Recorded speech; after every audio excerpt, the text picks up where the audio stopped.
Hello, and welcome to Napflix.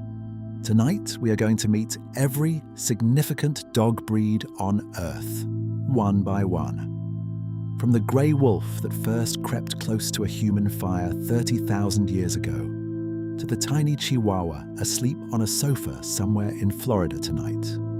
From the Akita who waited 9 years on a train platform for a man who would never return, to the stray mongrel who became the first creature to orbit the Earth. From working giants that pull sleds across ice, to lapdogs small enough to hide inside a silk sleeve, and every shape and size in between. Every breed has a story. Every breed has a reason it looks the way it looks. Tonight, we will walk through all of them. You do not need to stay awake for all of it. You do not need to remember any of it. Just let the words carry you. If your eyes grow heavy, let them close. If your mind begins to drift, let it drift. This is your time to rest. And if you enjoy what you hear, a like or subscribe helps others find their way here too. Now, let us begin. Every dog alive on Earth today comes from a wolf. Not from many wolves in many places, but from one single population of grey wolves that lived somewhere in Eurasia more than 20,000 years ago. A Great Dane the size of a pony, a Chihuahua the size of a teacup, a border collie flashing across a hillside in Wales, a husky hauling a sled across the Arctic. All of them are the same species. All of them wear different costumes stitched by human hands out of the same ancient wolf cloth. Dogs and wolves can still interbreed today, and they still share more than 99% of their DNA. The reason one looks like a stuffed toy and the other looks like a killer is a handful of genetic switches turned up or down. Every breed you are about to meet tonight is the story of those switches being flipped. Around 14,000 years ago, in what is now Western Germany, a human man and woman were buried together in a single grave. Beside them, wrapped in the same ritual, was a young dog. The dog had lived to about 7 months old, and in that short time it had survived a brutal attack of canine distemper. A modern vet will tell you that a puppy fighting distemper needs weeks of hand feeding, warmth, and attentive care. This puppy got all three, from people who had not yet invented farming. The Bonn-Oberkassel dog is the oldest confirmed pet on Earth. It was not a tool, it was not a hunting asset, it was useless as a worker. And its people loved it anyway, enough to nurse it through a disease that should have killed it, and then bury it in their own grave so it would not be alone on the other side. For a long time, scientists believed dogs were domesticated once, in one place, by one group of people. That picture is beginning to wobble. When researchers sequenced the DNA of a 4,000-year-old dog skeleton found in an Irish tomb, they discovered something strange. The genetic signature did not fit neatly into any modern dog lineage. It looked like the remains of a separate branch, an older eastern line that had once spread across the world and then been mostly replaced. The leading theory now is that dogs may have been domesticated twice, once somewhere in Europe and once somewhere in East Asia, and that the two populations met and merged, and one eventually overwrote the other. The evidence is still contested, but it would explain why ancient breeds from Tibet, from Africa, and from the Americas cluster so tightly in their DNA, even when they sit on opposite sides of the world. In 1959, a Soviet geneticist named Dmitry Belyaev began one of the strangest experiments in the history of biology. He took a population of silver foxes, the kind raised on Russian fur farms, and began selecting for one single trait: tameness. Not size, not color, not coat. Only how willing each fox was to approach a human hand. Each generation he bred only the friendliest. Within 10 generations, the foxes began wagging their tails at researchers, Within 40, they were leaping into laps and whimpering to be held. But something else happened at the same time, something nobody had asked for. The foxes started developing floppy ears. Their tails began to curl upward. Patches of white appeared in their coats, their skulls shortened. All the features we recognize as doggish appeared together, as if tameness itself came bundled with a whole package. Belyaev had accidentally rewound dog domestication in real time. 16 million years ago, long before any human walked on Earth, a dog the size of a grizzly bear hunted the plains of what is now Nebraska. Its name, assigned by paleontologists, is Epicyon. It stood at the shoulder of a full-grown man. It weighed up to 170 kilograms. Its jaws were powerful enough to crush the femur of a horse, and its teeth are often found in fossils, scored with the marks of bone it could not chew through fast enough. Epicyon ruled North America for millions of years before disappearing around 5 million years ago, outcompeted by a new arrival, the ancestors of modern wolves. It is the largest member of the dog family that ever existed, and it is a quiet reminder that the dog on your sofa tonight is only the most recent shape of a very old animal. Beneath the traffic and palm trees of modern Los Angeles lies a lake of asphalt. For the last 40,000 years, animals have walked across its deceptive crust, fallen through, and died. More than 4,000 skulls of dire wolves have been pulled from the La Brea tar pits, more than any other predator found there. The story they tell is grim and repetitive. A mammoth or a ground sloth wanders onto the tar, gets its legs stuck, and begins to scream. The dire wolves come running. They get stuck too. A pack of dire wolves dying beside its prey, over and over and over again for thousands of years. Dire wolves were real animals, not fantasy creatures, and they were the apex predator of ancient America. They were also not actually wolves. Genetic analysis has shown they belonged to a separate family line that split from true wolves nearly 6 million years ago. Somewhere in the genome of every dog sits a single gene called IGF-1. It controls how much insulin-like growth factor the body produces, which in turn decides how big the puppy will grow. One version of this gene makes a Mastiff. Another version, one letter of genetic code different, makes a Chihuahua. Almost the entire 100-fold size difference between the largest and smallest dog breeds on Earth comes down to this one switch, turned up or down. When scientists traced the origin of the smaller version, they found it buried in the DNA of Middle Eastern wolves that lived over 10,000 years ago. It was already there in the wild. Human breeders did not invent small dogs.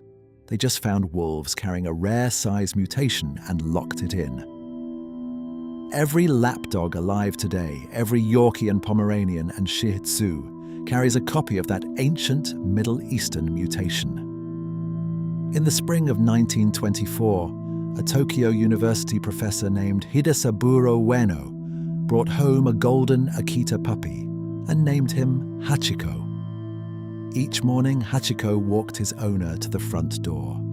Each evening, he met him at Shibuya Station as he returned from work. In May of the following year, the professor suffered a stroke during a lecture and died. He did not come home. Hachiko went to the station that evening anyway, and again the next evening, and again every evening for the next 9 years and 9 months, meeting every commuter train from the university, scanning every face, and then walking home alone. Commuters began feeding him. Newspapers wrote about him. A bronze statue was cast in his honor while he was still alive. He died in 1935 at the exit where he had waited, and that exact exit is now called Hachiko Gate. Tokyo lovers still meet beneath his statue to this day. In November 1957, a stray mongrel was picked up off the streets of Moscow. Soviet engineers preferred strays for space travel. They reasoned that a dog that had survived a Moscow winter without shelter could survive anything. Her real name was Kudryavka, or Little Curly. The world came to know her as Laika. A few weeks after being captured, she was fitted into a tiny capsule at the top of Sputnik 2 and fired into orbit. She became the first living creature to circle the Earth. For decades, the Soviets claimed she had lived for several days in space before dying painlessly. In 2002, a Russian scientist finally admitted the truth. Laika had died within hours of launch, probably of heat stress, as the thermal shielding on the capsule failed. There had never been any plan to bring her back. Her capsule was designed to incinerate on re-entry, which it did 5 months later, with her body still inside. In 2011, a Great Dane named Zeus stood 44 inches tall at the shoulder. On his hind legs, he reached 7 feet, 4 inches. That made him taller than Shaquille O'Neal. He was so big that bending to drink from a water bowl was beneath his dignity, and his owners in Michigan eventually gave up and let him drink directly from the kitchen tap. He ate 12 cups of food a day. He rode in the back of a minivan because no smaller car could fit him comfortably. He worked part-time as a therapy dog at hospitals and schools because a child who is afraid of a needle is rarely afraid of a dog bigger than the nurse. Zeus died at 5 years old, which is about average for his breed. The cruel mathematics of dog size is that the bigger they are, the shorter they live.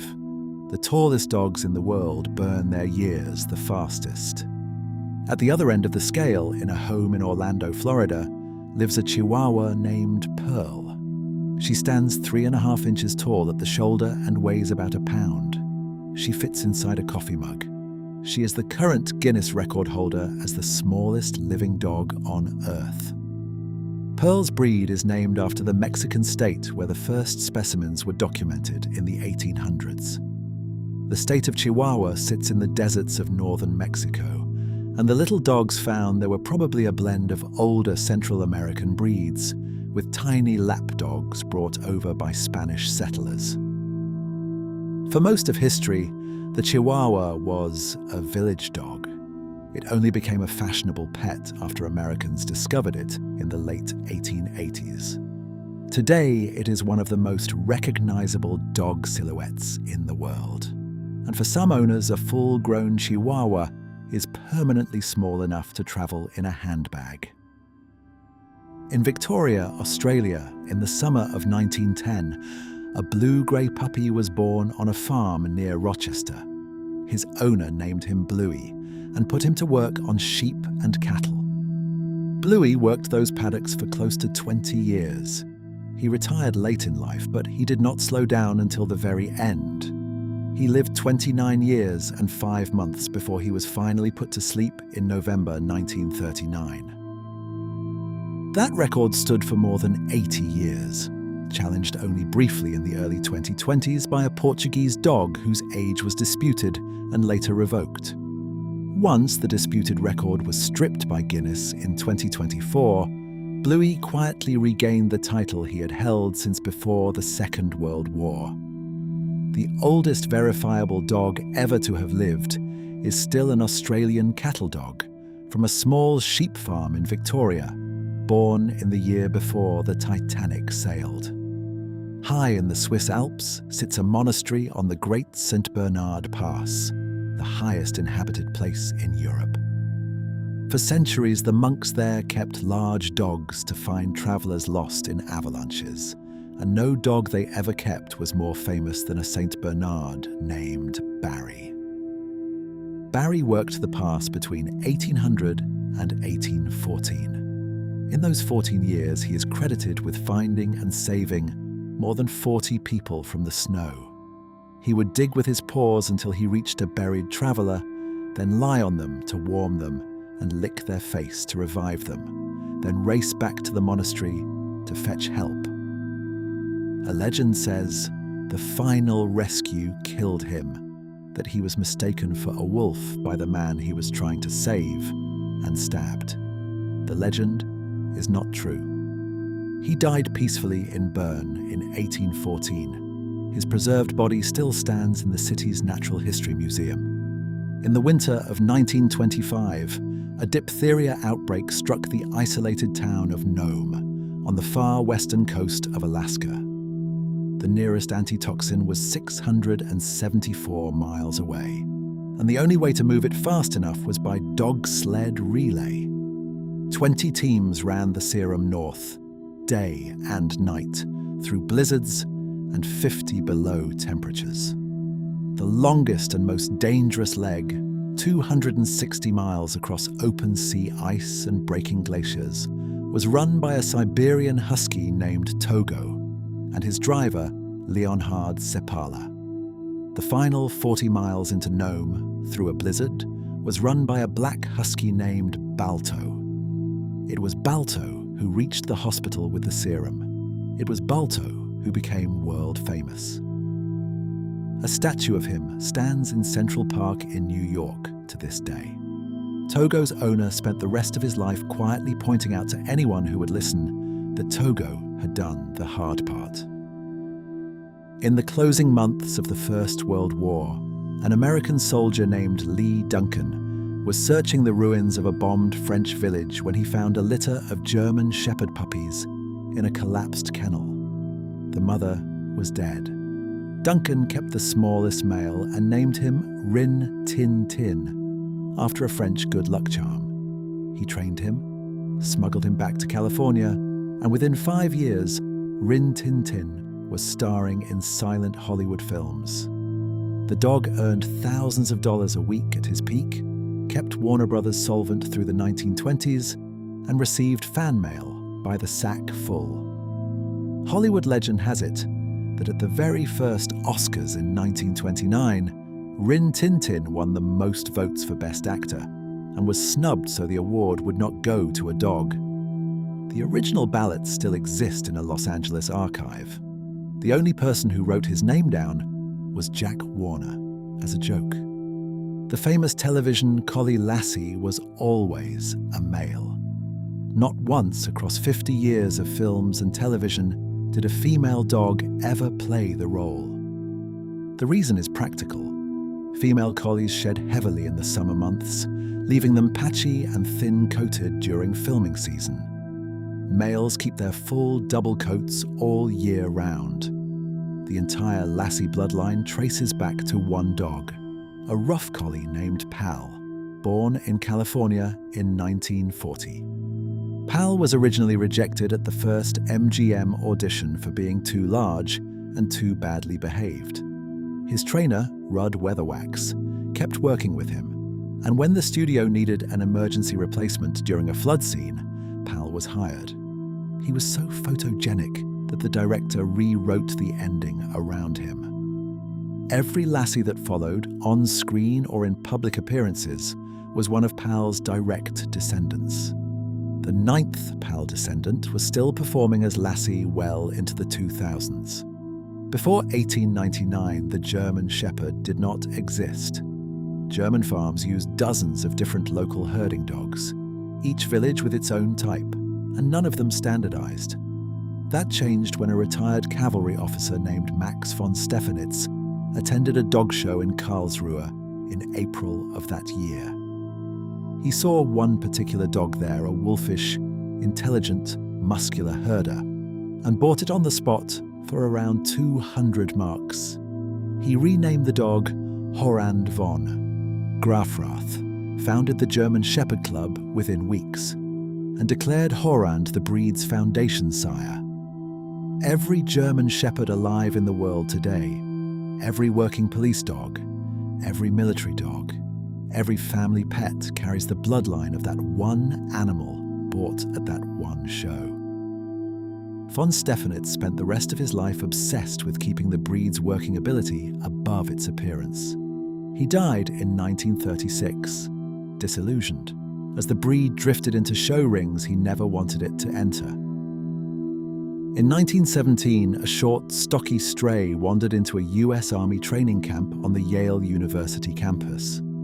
Soldiers named him Stubby because of his short tail, and the men of the 26th Yankee Division took to him so thoroughly that when they shipped out to France, Stubby was smuggled along in the hold. He served 18 months in the trenches. He could smell mustard gas before human senses detected it, and would run through the trenches waking soldiers. He once caught a German spy by the seat of the trousers and held him until help arrived, an action for which he was promoted to sergeant. He was the only dog ever promoted through combat in American military history. After the war, he met 3 sitting presidents, had his own fan club, and was made the official mascot of Georgetown University. When he died in 1926, the New York Times ran a half-page obituary. No human private received a farewell like that. A racing greyhound can reach 45 miles per hour within 6 strides of starting. Its top speed comes from an unusually high proportion of fast twitch muscle fibers, the kind that fire quickly and tire quickly. No other mammal on Earth has a higher proportion, not even the cheetah, although the cheetah is faster overall because of its longer stride. A greyhound's heart is oversized for its body and pumps blood through it at twice the rate of a human's. Its lungs are enormous. Its hip sockets allow a longer back extension than most breeds, so each stride covers more ground. The breed is ancient. Stone carvings from Egyptian tombs show sighthounds almost identical to modern greyhounds lying at the feet of pharaohs 4,000 years ago. They are probably the oldest pure breed of dog for which we have any visual record. For all that speed, the greyhound is one of the laziest dogs you can own. Retired racers will sleep for 18 hours a day. Older than the pyramids, possibly older than the wheel, is the Saluki. Bred in the Fertile Crescent of the ancient Middle East, these tall, slender sighthounds are depicted on Sumerian pottery from before 3000 BC. Egyptian pharaohs had them embalmed and buried in their own tombs, on the understanding that hunting dogs would be needed in the afterlife. The Bedouin of the Arabian Peninsula traditionally considered the Saluki not a dog, but a gift from God, exempt from the religious rules that classified other dogs as unclean. No modern breed's DNA sits closer to the ancestral wolf. For 6,000 years, the Saluki has been bred to hunt gazelle across sand and rock, running with a leap so light it leaves almost no track. Arab horsemen would ride with a Saluki on the saddle and release it the moment they spotted prey. The dog could outrun the horse. The dog could also outrun almost everything else on 4 legs. The forest peoples of Central Africa have hunted with Basenjis for at least 5,000 years. The breed does not bark. It cannot bark. The structure of its larynx is subtly different from every other modern dog, leaving it unable to produce the sharp, repetitive sound that every other breed makes. Instead, the Basenji yodels. The sound, called a baru, rises and falls in a way that is closer to a wolf howl than a dog bark. Central African hunters valued this silence because it let the dogs close on game in dense forest without alerting the prey. The Basenji has one more oddity. It goes into heat only once a year in the autumn like a wolf. Every other dog breed on Earth cycles twice a year. That single biological difference has kept the Basenji genetically close to its wild ancestors, and is one of the reasons geneticists classify it as one of the oldest of all living dog breeds. In the rainforests and high deserts of Mesoamerica, a hairless dog has lived alongside humans for at least 3,000 years. The Aztecs called it the Zoloites Quintli, a name that combines their god of lightning and death, Xolotl, with the word for dog. Ceramic statues of these dogs, unmistakable by the bald skin and pricked ears, have been pulled out of Aztec, Maya, and Colima tombs. The dogs were buried with their owners. Aztec belief held that the soul of the dead had to cross a dark river in the underworld, and only a Xolo could carry its master safely across. Today, the Xolo is the national dog of Mexico. It is used in some rural communities as a natural heating pad because its hairless body runs a few degrees warmer than other dogs, and it will sleep pressed against anyone with arthritis or pain. It is possibly the oldest breed of dog native to the Americas, unchanged since long before Columbus. The mountains of Afghanistan are cold and sharp, and the game there is fast. The Afghan hound was bred to hunt snow leopards and gazelles across that terrain, its long silken coat insulating it against mountain wind, its tall body giving it an enormous stride. Carvings of almost identical dogs have been found on cave walls in Afghanistan, dating back 4,000 years, making the breed one of the oldest still in existence. In 2005, a laboratory at Seoul National University in South Korea produced the world's first successfully cloned dog. The genetic donor was an Afghan hound named Tai. The resulting puppy, Snuppy, was a perfect copy. He lived 10 full years and fathered puppies of his own, all carried to term before dying of cancer, the same disease that took his genetic parent. An Afghan hound, a breed older than writing, became the first dog ever duplicated by laboratory science. In the early 2000s, a strange craze gripped China's new super rich. The Tibetan Mastiff, an enormous guard dog with a lion-like mane, became a status symbol worth more than a sports car. In 2011, a red Mastiff puppy named Big Splash sold to a Chinese coal baron for $1.5 million. 3 years later, at a luxury pet fair in Zhejiang province, another Tibetan Mastiff puppy sold for 12 million yuan, almost $2 million, the most ever paid for a dog. Breeders called it lion blood. Owners bought them to show off. Then the craze collapsed. Rich Chinese buyers moved on to other fashions.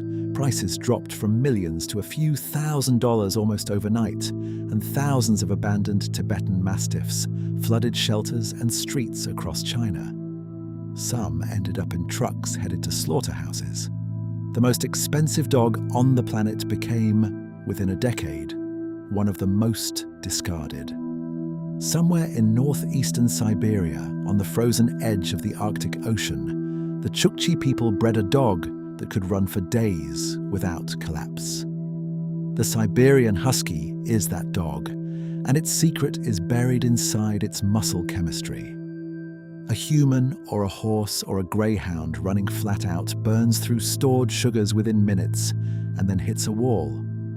The Husky does something different. When its sugar reserves run low, it switches seamlessly over to burning fat for fuel, the way a car might switch from petrol to diesel mid-journey. Then it can switch back. No other mammal matches this, not even endurance athletes after a lifetime of training. A Husky team can pull a sled 100 miles in a day, rest briefly, and do it again the next morning. The original Chukchi people bred for this, selecting only the dogs that could keep running after other teams collapsed. Those genes remain in the breed today, 3,000 years later. The Alaskan Malamute is the freight truck of the North. It was bred not for speed, but for strength by the Mahlemiut people of Kotzebue Sound on the coast of what is now Alaska. Where a Husky pulls light loads quickly, a Malamute pulls heavy loads steadily. Teams of Malamutes once hauled seal carcasses weighing 400 pounds across open ice, or dragged entire supply sleds from coastal villages inland to winter camps. The Mahlemut selected for bone mass, broad chests and thick fur. They did not select for running pace. The breed survives today almost unchanged from the dogs those people used 1,000 years ago, and it is the oldest and largest of the Arctic sled dogs. The easy way to tell a Malamute from a husky is the tail. A husky's tail hangs down or curves gently when it runs. A Malamute's tail curls up and over its back like a furred question mark. The Samoyeda people of Siberia share a name with the dog they bred, and the two were inseparable for thousands of years.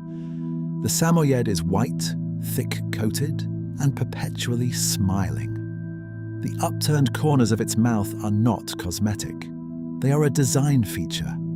In Arctic temperatures, a wet-mouthed dog would develop icicles along its lips and chin, and those icicles would eventually tear the skin. The Samoyed's slightly upturned mouth keeps drool from escaping long enough to freeze. That is why the breed appears to grin at you. The Samoyedi people lived beside their dogs so closely that they would sleep huddled with them for warmth in winter storms.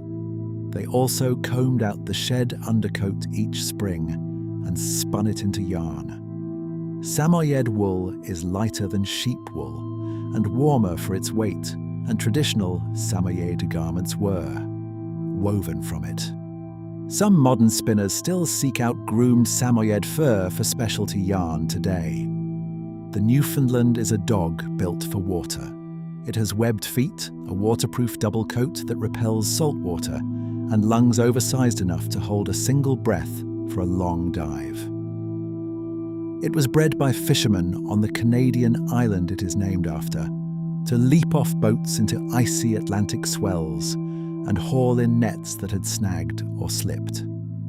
Children falling off the dock were a regular hazard of Newfoundland coastal life, and a good Newfoundland was expected to swim out and drag them back. The most famous Newfoundland belonged to the English poet Lord Byron. His name was Boatswain. When Boatswain died of rabies in 1808, Byron built him a tomb at Newstead Abbey larger than the one he would eventually have for himself, and wrote an epitaph calling the dog his only friend. Byron asked in his will to be buried beside Boatswain. When the time came, his family ignored the instruction and buried the poet in the family vault instead. Before there was a Labrador retriever, before there was a golden retriever, before there was any retriever at all, there was the St. John's Water Dog. It was a medium-sized black dog with a short coat, bred by fishermen of the port of St. John's in Newfoundland through the 1700s and 1800s. The dog swam out into the Atlantic and brought back cod that slipped off the line or carried ropes between boats. Every modern retriever on Earth descends from it. Labradors, Goldens, Flatcoats, Curly Coats, Chesapeakes, all of them trace back to this single working dog from a single Canadian port. The breed itself is extinct. Punishing Canadian dog taxes, a quarantine imposed by the British government, and simple neglect killed off the last purebred St. John's Water Dog in the 1980s. Photographs exist of the final two dogs, elderly and childless, standing outside a house in rural Newfoundland. Every retriever you have ever met is their genetic grandchild. The Labrador Retriever was bred not in Labrador but in Newfoundland, which sits to its south. English aristocrats visiting Canadian ports in the early 1800s saw the St. John's Water Dog working off local boats, bought a few, shipped them home, and refined them into what we now call the Labrador.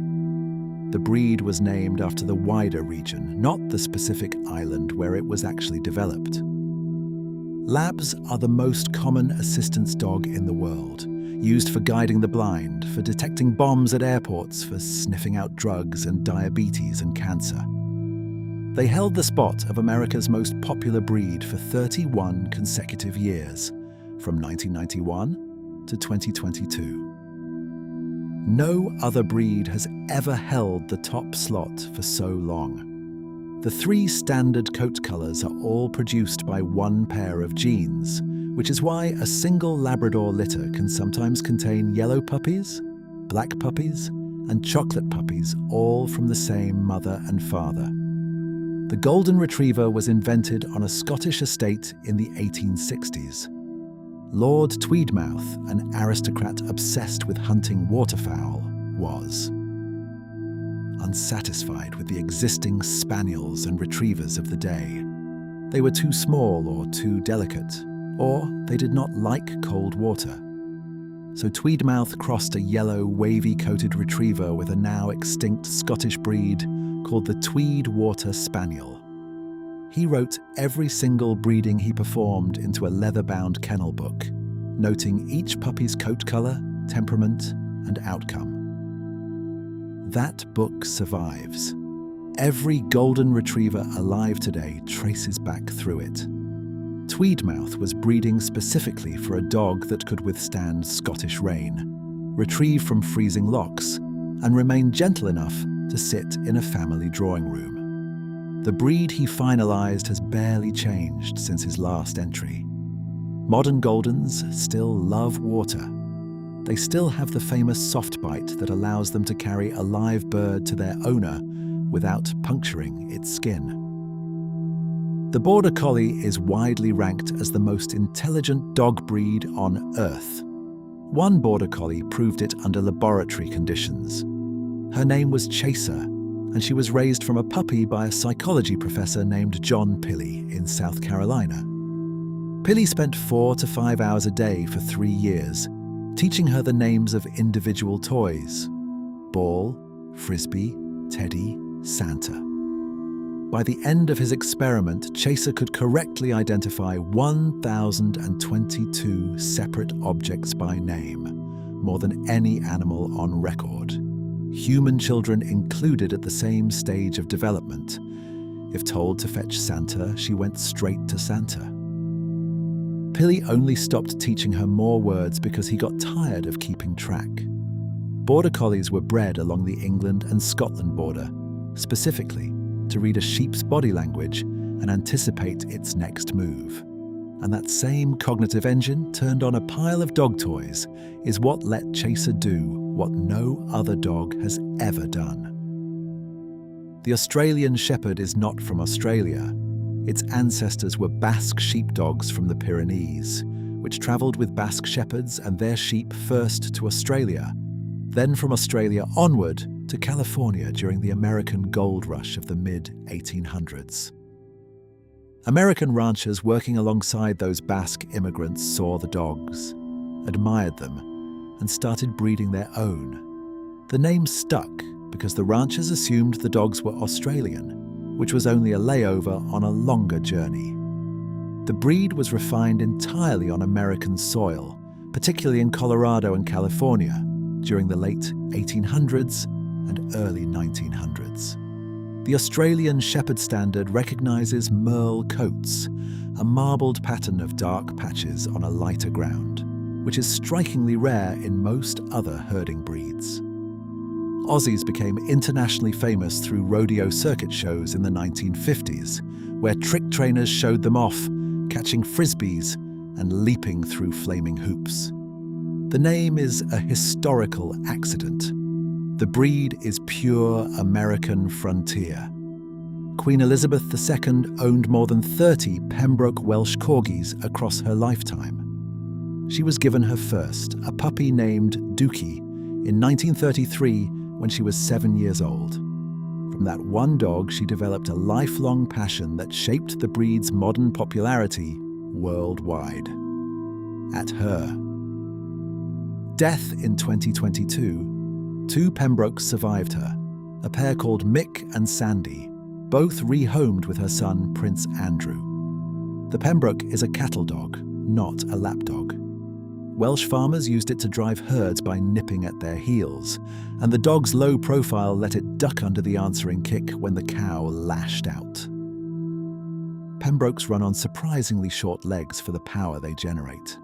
They can sprint, turn on a coin and leap higher than they should be able to.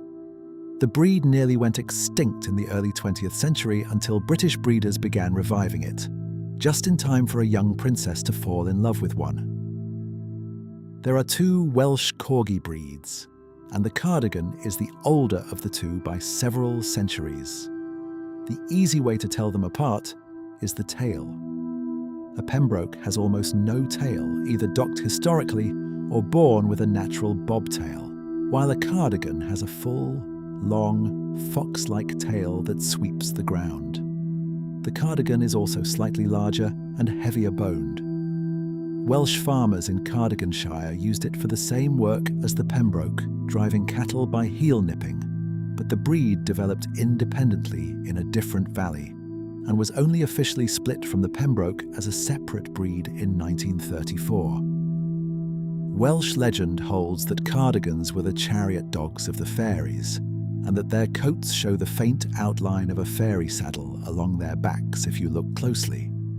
That is folklore. The truth is simpler. The Cardigan is a working farm dog shaped by 1,000 years of Welsh hill country, and it is quieter, more reserved, and more suspicious of strangers than its cousin. The Shetland Islands lie between Scotland and Norway, far out in the cold North Atlantic. The land is poor, food is scarce. Everything that lives there is small. There are Shetland ponies, which are sheep-sized horses. There are Shetland sheep, which are house cat-sized sheep. And there are Shetland sheepdogs, which are miniature herders, looking like a scaled-down, rough collie. All three animals were shrunk by the same evolutionary pressure. When food is limited, smaller bodies survive. Island dwellers stay fed where mainlanders starve. The Sheltie was the herding dog that developed on those islands over centuries, managing flocks of miniature sheep across rocky cliffs, where a full-sized collie would have been too heavy. When the breed was first imported to mainland Britain in the early 20th century, breeders crossed it deliberately with rough collies to standardize its look, which is why the modern Sheltie looks so much like its bigger cousin. In spirit, though, it remains an island dog, more cautious and quieter than the collies of the Scottish mainland. The rough collie is the classic Scottish Highland herder, a tall, lean dog with a cascading double coat and a narrow muzzle. For centuries it was obscure, known only to shepherds in the Scottish uplands. That changed in 1860 when Queen Victoria visited the Balmoral estate and fell in love with the working collies she saw there. She brought several back to Windsor. Victoria's patronage transformed the breed. Within a decade, the rough collie was the most fashionable dog in Britain, then in Europe, then in America. The breed's appearance drifted from rugged worker to elegant show dog within 2 generations of breeding for the royal court. By the time Lassie arrived on screen in the 1940s, the rough collie had been a drawing room companion for longer than a working sheepdog. The collie's narrow face is not purely decorative. It allows the dog to see a wide arc of countryside without turning its head, because its eyes sit at the extreme outer edge of its long skull. In 1800s England, all dogs were taxed, except working drovers. The English government, hoping to raise revenue without angering the farmers who drove livestock to market, exempted any dog whose tail was docked short, because a short tail was the traditional mark of a drover's dog. Farmers responded by docking the tails of every working dog they owned, whether or not the breed had originally had a long tail. The Old English Sheepdog was one of those breeds. Its tail was chopped off at birth, so its owners did not have to pay tax on it. The nickname bobtail stuck permanently. Even when the tax was repealed, the docking tradition continued, and most people assumed the breed naturally had no tail. It does. Puppies are born with a full, normal tail. Modern Old English sheepdogs are allowed to keep their tails, now that docking for cosmetic purposes is banned or discouraged across much of Europe. The shaggy grey coat needs hours of grooming every week, which is why the breed fell from popular pet to niche show dog in the last 50 years. The Belgian Malinois is a short-haired herding breed named after the Belgian city of Mechelen, which in French is called Malines. It was developed alongside 3 other Belgian herding breeds in the late 1800s. For most of its history, it was simply a farm dog. That changed in the late 20th century when militaries and police forces around the world discovered the Malinois was more biddable, more athletic, and more trainable than the German Shepherd they had been using. The breed took over. In 2011, a Belgian Malinois named Cairo parachuted into Abbottabad, Pakistan, with a US Navy SEAL team that killed Osama bin Laden. Cairo wore a protective vest. He carried an infrared camera strapped to his back. He was trained to detect improvised bombs, track fleeing targets, and attack on silent hand signal. After the mission, Cairo met President Obama in person at Fort Campbell, Kentucky. The president is said to have requested the meeting personally. Special forces units around the world now prefer the Malinois over any other breed for high-stakes operations. The Rottweiler is Roman in the way many German things are Roman. 2,000 years ago, Roman legions driving cattle north to feed their soldiers used large, dark, Mastiff-type dogs to herd the animals. When the empire retreated from Germany in the 3rd century, the dogs stayed. Local farmers adopted them. A village in the south of Germany called Rottweil became a major butcher's market in the medieval period, and the local butchers used these Roman-descended dogs both to herd cattle to market and to guard the day's takings on the walk home. They tied coin purses around the dogs' necks. Thieves knew to stay away. The breed took the name of the town. By the 1800s, when railways replaced cattle drives, the Rottweiler nearly went extinct, with only one female reportedly alive in Rottweil by 1905. Breeders pulled the line back from the edge, and by the First World War, the German military had adopted it. Today, the Rottweiler is still one of the most reliable guard and police breeds in the world. The Doberman Pinscher was designed for personal protection, and its inventor had a very specific reason for needing one. Carl Friedrich Louis Dobermann lived in the German town of Apolda in the late 1800s, where he held 2 professions simultaneously. He was the local tax collector and he ran the town dog pound. His tax rounds required him to carry coin satchels through remote areas where bandits watched for him. His dog pound gave him access to an endless supply of breeding stock. Doberman spent 2 decades crossing the most intimidating dogs that passed through his pound, aiming for speed, suspicion of strangers, unshakable courage, and enough trainability to obey a single handler. Exactly which breeds he used is still debated. Likely candidates include the German Pinscher, the Rottweiler, the Weimaraner, and the Old German Shepherd. By his death in 1894, Doberman had produced a distinct, recognizable dog that was officially named after him. The breed is one of very few in history to be named after a single person, and the first Doberman ever registered carried its creator's surname into breed history. The boxer is called a boxer because of how it plays. When the breed is excited, greeting its owner or sparring with another dog, it stands up on its hind legs and bats with its front paws in quick, rapid strikes, exactly like a human boxer. The movement is unique among dog breeds. No other dog plays in this particular way.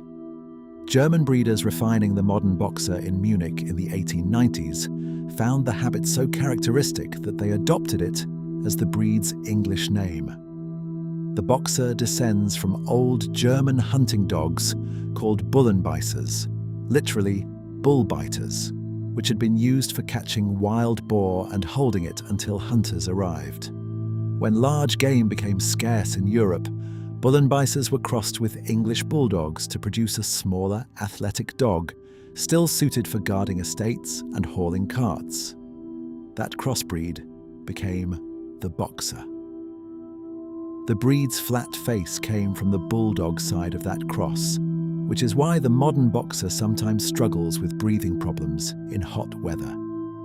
The English Mastiff is not only huge, it is historically documented as one of the oldest giant breeds in the world.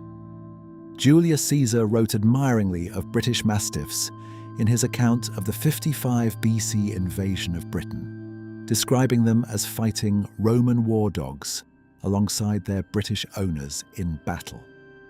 The Romans were so impressed they began shipping Mastiffs back to Rome for gladiatorial use.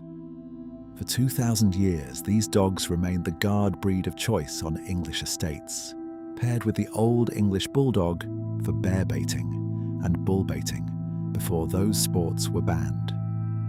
The heaviest Mastiff ever officially recorded was named Zorba. He was weighed in the early 1980s at 343 pounds, or 155 kilograms, making him also the heaviest dog of any breed ever documented. A horse of that size would not be considered unusual. A dog of that size was unprecedented, and the Guinness record has not been beaten since. The Bull Mastiff was purpose-built in Victorian England for a single, specific job. English country estates in the 1800s were plagued by poachers, and gamekeepers were often outmatched. They needed a dog big enough to knock a man down, quiet enough to stalk him through forest at night, and disciplined enough not to kill him. No existing breed could do all three.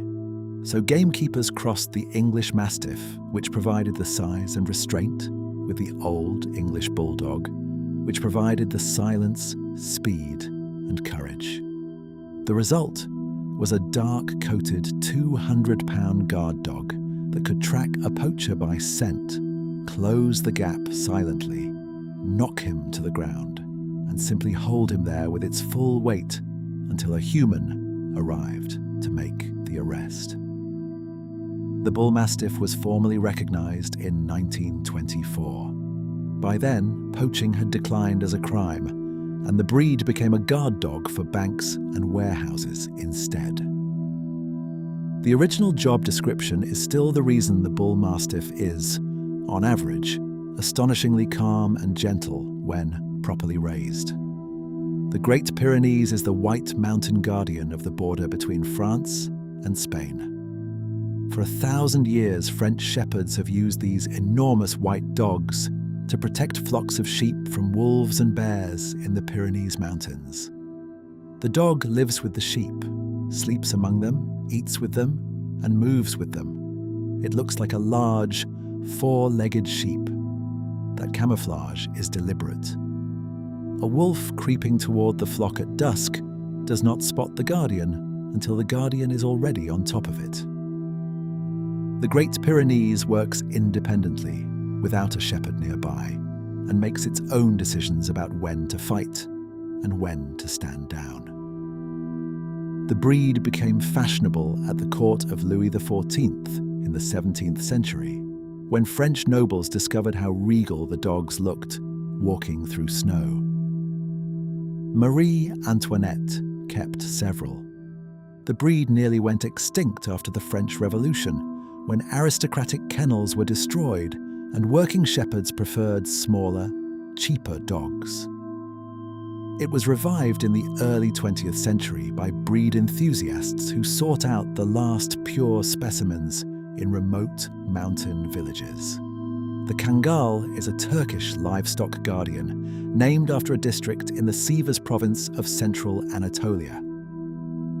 It is big, cream-coloured and black-muzzled, and it has the strongest recorded bite force of any domestic dog on Earth. Measured at around 743 pounds per square inch, a Kangal's jaws exceed the bite of a lion. Turkish shepherds bred for that strength because the predator threatening their sheep was not a wolf, but a leopard or a bear. A Kangal does not attack casually. Its job is deterrence. When a predator enters the flock's territory, the Kangal stands between threat and sheep and warns it off with sheer presence. Most confrontations end without violence. In recent years, conservationists have used the breed for an unexpected purpose. Cheetahs in Namibia have been killed in large numbers by farmers protecting livestock. Charities began gifting Kangal puppies to those farmers. A Kangal at work reduces livestock loss dramatically, which reduces the farmer's desire to kill cheetahs. One Turkish breed has become a central tool in saving African big cats. The Bernese mountain dog was bred in the Swiss canton of Bern, in the cold valleys of the Alpine north, where it worked as a dairy farm dog and a cart puller. Swiss farmers needed a dog capable of hauling milk churns down rough mountain tracks to market, and the Bernese did exactly that, harnessed to small carts like a tiny ox. The breed's striking tri-colour coat, black across the back, rust on the legs and face, and white on the chest and feet, is produced by a specific combination of recessive genes. The pattern is unusually rare in the dog world. Other breeds have 2 of the 3 colours. The Bernese locks all 3 together. The breed almost died out in the early 1900s as Swiss dairy work modernised, but was revived by a single breeder named Franz Schertenlieb, who travelled the countryside buying up the last unregistered working dogs before they could be lost. The modern Bernese mountain dog is entirely his reconstruction of something that had nearly vanished. The Portuguese Water Dog was the fisherman's assistant along the coast of Portugal's Algarve for at least 400 years. Unlike almost every other working dog, it was not bred to herd or hunt on land. Its job was in the water. A Portuguese water dog rode aboard fishing vessels and worked alongside the crew. It drove fish into nets by swimming alongside them. It retrieved lost tackle. It carried messages between boats at sea by swimming with a rolled note between its teeth. When the last of the traditional fishing fleets converted to engines in the 20th century, the breed nearly vanished. It was kept alive by a single Portuguese shipping magnate named Vasco Bensaude, who bought up the last working dogs in the 1930s and rebuilt the breed in his private kennel. The modern Portuguese water dog reached global fame in 2009, when Barack Obama chose a puppy named Bo as the first family dog. The Obamas specifically wanted a hypoallergenic breed for Malia, who suffered from dander allergies. The president's choice put the breed on every front page in the world. A bloodhound has around 300 million olfactory receptors. The average human has roughly 6 million. That means the bloodhound lives inside a world of smells we cannot even imagine. It can detect the lingering scent of a human being who passed along a trail 13 days ago, through rain, across water, and over paved roads. American courts recognize this. Evidence obtained by a bloodhound on a tracked trail is the only scent-based evidence admissible in a court of law in the United States, and bloodhound trails have been cited in successful criminal convictions for more than a century. The breed was developed in medieval Europe by Catholic monks who prized it so highly that they kept the bloodlines pure inside their monasteries. The name has nothing to do with hunting blood. It refers to aristocratic blood, meaning pure-blooded or well-bred. The breed's long, drooping ears sweep scent upward from the ground and funnel it toward the nose, like small, floppy cup holders catching what the grass gives off. The beagle has the same exceptional nose as the bloodhound, but wrapped in a friendlier, smaller package. That combination is why beagles are stationed at airports around the world to sniff luggage for contraband fruit, drugs, or undeclared currency. A bigger dog with the same skill would frighten travelers. A beagle looks like a cartoon, so nobody panics, and the dog simply sits calmly beside any suitcase whose contents it recognizes. In the United States, the airport squads are known as the Beagle Brigade. Charles Schulz, the cartoonist who created Peanuts, modeled Snoopy loosely on a beagle puppy his family owned when he was a child. The puppy was named Spike. Snoopy's shape and ears and long muzzle all echo Spike directly, though Snoopy stands on his hind legs and walks and thinks in ways no real beagle ever could. The beagle is one of the oldest and most unchanged hound breeds in the world. A 16th century beagle would be indistinguishable from a modern one if the two ever met. The Basset Hound is a study in deliberate genetic dwarfism. Its extremely short legs come from a mutation called chondrodysplasia, which shortens the growth plates of the limb bones. Medieval French hunters selected for it on purpose because they wanted a scent hound slow enough that a human on foot could keep up through thick forest. The Basset's ears are another carefully kept trait. They are among the longest of any dog breed, drooping well past the jawline, and they sweep scent upward from the ground toward the nose as the dog walks, essentially stirring the air into a concentrated smell trail. The dewlap of loose skin under the throat traps scent particles and holds them close to the face for continued analysis. Nothing about a Basset Hound is accidental. Every seemingly comic feature is a hunting tool, refined over centuries. The breed is the second strongest nose in the canine world after the bloodhound, though modern Bassets are usually hunting only for dropped treats under the kitchen table. The Dachshund is German for badger dog. Dachs means badger, Hund means dog. The breed was designed in the 17th century to fit down a badger's burrow and drag the badger out, either alive or dead, for hunters waiting above ground. A badger is a vicious opponent, roughly the weight of a small child, and armed with jaws that can crush bone. The Dachshund, standing less than a foot tall, was expected to corner it in a narrow tunnel and win. The low body and short legs came from the same chondrodysplasia mutation that gave the Basset its shape. The powerful chest and jaws came from selective crosses with terriers. Modern Dachshunds rarely hunt, but the instinct remains. A household Dachshund will still dig obsessively into sofa cushions and pillows, hunting imaginary prey. There are 3 coat varieties: smooth, long-haired and wire-haired. Each was developed in a different German region for a different climate. The standard size was for badgers. The miniature was for rabbits. Strip of hair grows in the opposite direction from the rest of its coat, forming a clear ridge running from shoulders to tail. The trait is genetic, inherited, and found in only 3 breeds in the world. The Ridgeback's story begins when Dutch Boer settlers in southern Africa crossed their imported European hunting dogs with a ridgebacked dog already kept by the native Khoikhoi people.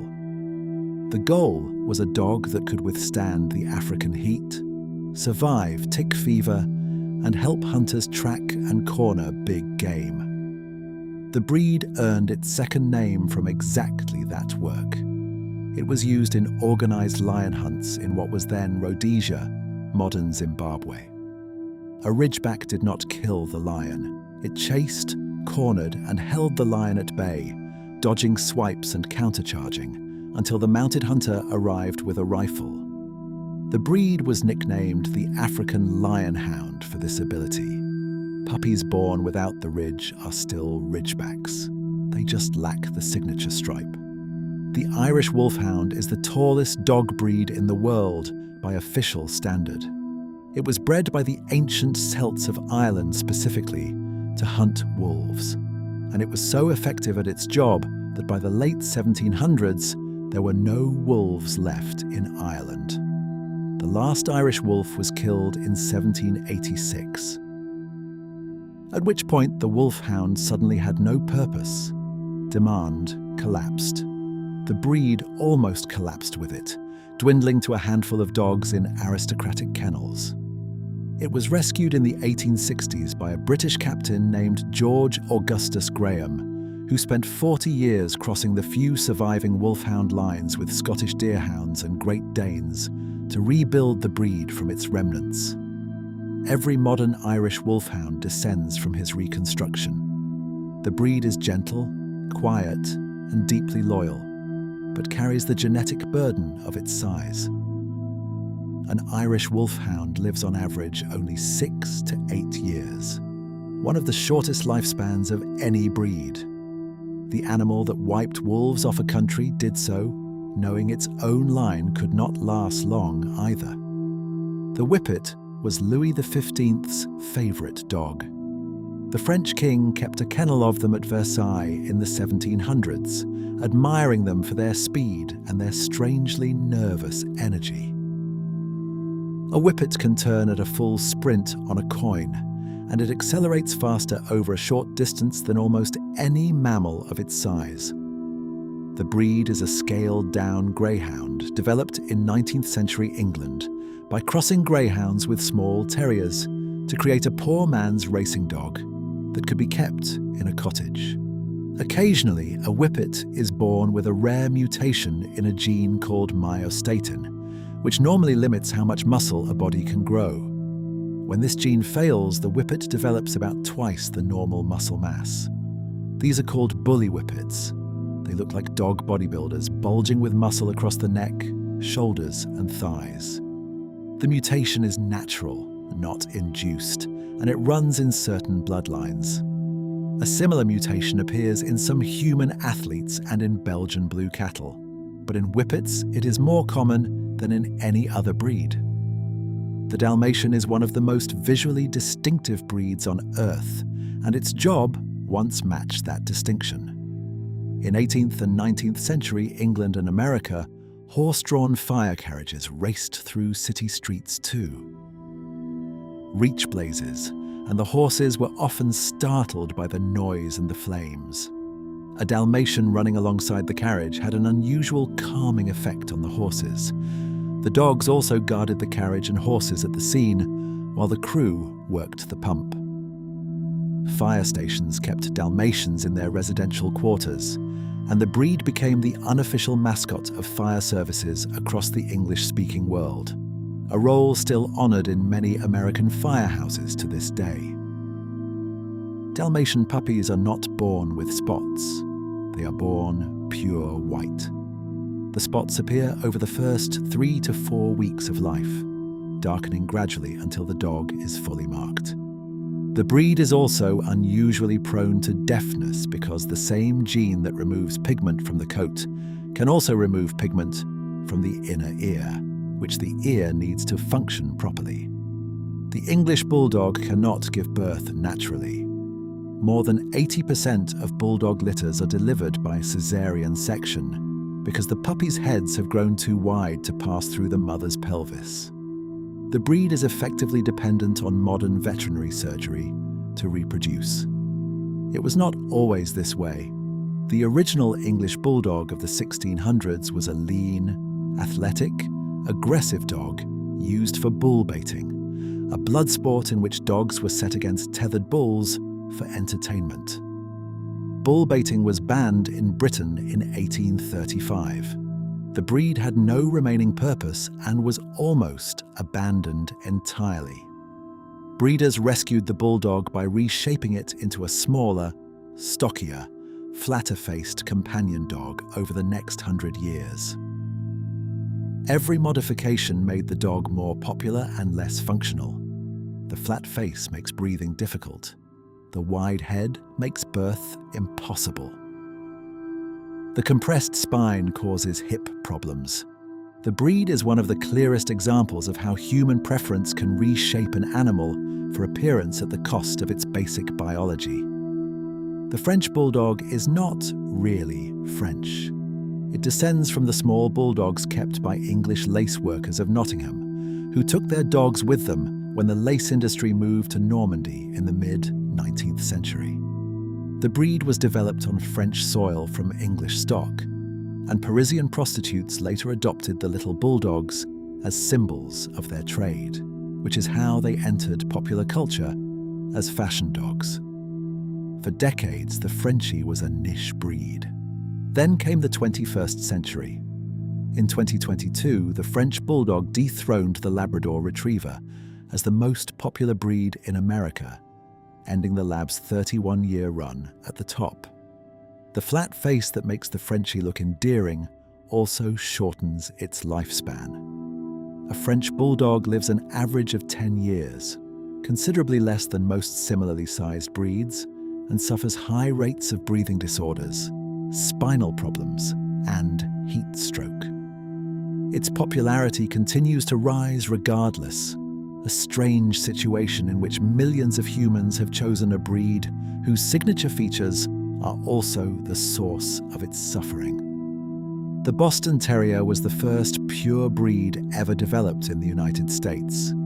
It was created in Boston, Massachusetts in the 1870s by crossing an English Bulldog with the now extinct English White Terrier. The result was a small, compact, smooth-coated dog with a tuxedo pattern of dark body and white chest, belly, and feet. The breed looked like it was dressed for a formal dinner, which is how it earned its nickname, the American Gentleman. For almost a century, the Boston Terrier was the official dog of Boston society. It was the first breed accepted by the American Kennel Club that had been developed entirely in America rather than imported from Europe. The state of Massachusetts declared it the official state dog in 1979. The breed is also the mascot of Boston University. The modern Boston Terrier is smaller and healthier than its bulldog ancestors, though it shares the flat face and the breathing problems that come with it. It also has one of the most distinctive silhouettes of any small dog. In 1952, a Cocker Spaniel saved a political career. Richard Nixon, then running as Dwight Eisenhower's vice presidential candidate, was accused of accepting illegal gifts from campaign donors. His position on the ticket was at risk. Nixon went on national television to defend himself and, during the speech, admitted that one gift his family had kept was a small, black and white Cocker Spaniel puppy sent to his daughters by a Texas donor. The girls had named the puppy Checkers. Nixon told the audience that regardless of what his opponents said, his daughters loved the dog and the family was not giving it back. The speech worked.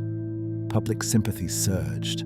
Nixon stayed on the ticket, and the address became known as the Checkers speech, one of the first times a politician used live television to speak directly to the American public.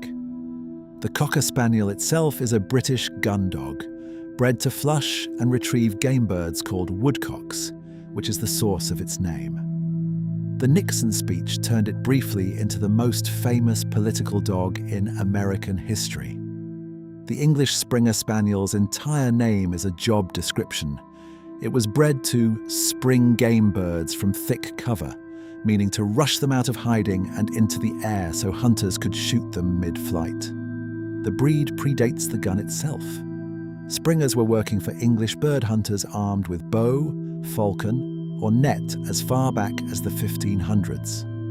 When firearms replaced earlier weapons, the breed adapted to the new tool without changing its role, and has continued to spring birds for shooters for 500 years.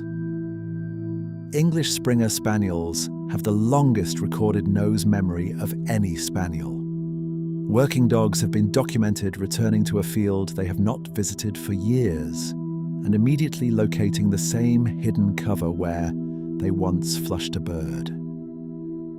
They also have one of the gentlest mouths of any retriever, capable of carrying a live bird to their handler without damaging a single feather.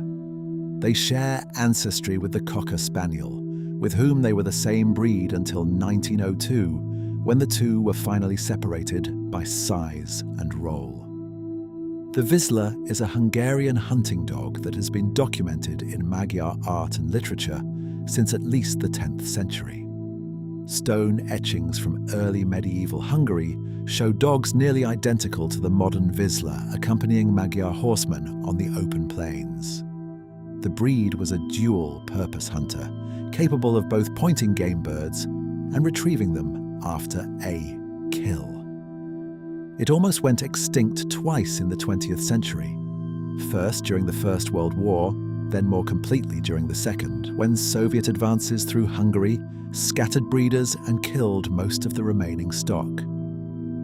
After the war, Hungarian refugees carried a handful of Vizsla puppies out of the country hidden in their coats, and the breed was rebuilt abroad from these survivors. The Vizsla has two nicknames among owners. The first is the Velcro dog, because it refuses to leave its human side even to sleep. The second is the redhead, for its russet coat. It has one of the strongest human bonding instincts of any breed, a trait that may have kept it alive through 2 wars. In the early 1800s, the Grand Duke Karl August of Weimar in Germany commissioned a dog breed for his private hunting reserve. He wanted a pointer, a retriever, and a big game hound combined in one animal, and he wanted it to be exclusive to his court. His breeders produced the Weimaraner, with a silver-grey coat so distinctive it earned the breed its other name, the Grey Ghost. Duke Karl August restricted ownership to members of the German aristocracy. Commoners could not legally own a Weimaraner. The breeding was managed through a single registered club, and even the sale of puppies required aristocratic approval. This lasted for more than a century. The Weimaraner did not leave Germany until the 1920s, when an American citizen bribed his way into the breeding club and smuggled 2 pairs across the Atlantic. The breed was formally recognized in the United States in 1942. Its striking silver coat, pale eyes, and aristocratic history made it an immediate favorite, especially among American photographers like William Wegman, who made the breed world famous through his staged portrait series. The classic frozen pointing stance, body rigid, foreleg raised, nose aimed straight at hidden game, was standardized in the English pointer in the 17th century. English aristocrats imported Spanish pointers in the 1600s and crossed them with native English hounds to produce a faster, leaner pointer suited to the new flintlock muskets of the era. The resulting breed became the pointer, often called the English pointer, to distinguish it from the Spanish ancestor. The modern pointer covers ground at speed, sweeps a field for scent, and freezes into its signature pose the moment it detects a hidden bird. The pose is innate. Pointer puppies will point instinctively at birds, toys, or scent objects from as young as 8 weeks old, without any training. The breed is the template from which all other pointer breeds have been refined. A pointer's silhouette, frozen mid-stride with one leg raised and tail held out straight, is still used as the logo of many hunting clubs worldwide. The Irish setter in its modern form is a human invention of the 1880s, and its signature look is entirely engineered. For most of its history, the breed was red and white, with patches of white on the chest, face, legs, and tail. Then Victorian dog show culture decided the red and white version was less striking than a solid mahogany coat, and Irish breeders began selecting, heavily against the white markings. Within 2 generations, the all-red Irish setter was standard on the show bench, and the original red and white version nearly went extinct. It survived only in working dog kennels, where hunters still valued the white patches for visibility in tall grass. Today, the Irish red and white setter is recognized separately, though it is far rarer. the all-red version remains one of the most recognizable gun dogs in the world. Its deep mahogany coat is the result of a single pigment gene turned up to its maximum expression. The breed is athletic, fast, and was originally bred to work with hunters on foot across the wet, boggy ground of the Irish countryside. The Jack Russell Terrier was invented by a single English clergyman. Reverend John Russell was a Devon parish priest in the early 1800s with an obsessive passion for fox hunting, which he pursued at every available opportunity outside his religious duties. He wanted a small, fast, bold terrier that could bolt a fox out of its earth, and no existing breed did the job quite as he wanted. So he built one. Russell founded his breed from a single white female terrier named Trump, bought from a milkman he happened to meet on the street. Trump became the foundation bitch of the entire Jack Russell line. Russell spent the rest of his life, some 50 years, refining the breed through his personal kennel. He died in 1883, and the breed was already bearing his name during his lifetime. Jack Russells remain nearly unchanged from his design. They are still small, still white-bodied with coloured markings on the head, still bold enough to follow a fox underground, and still bred primarily for working ability rather than show ring appearance. The Yorkshire Terrier began life as a rat catcher.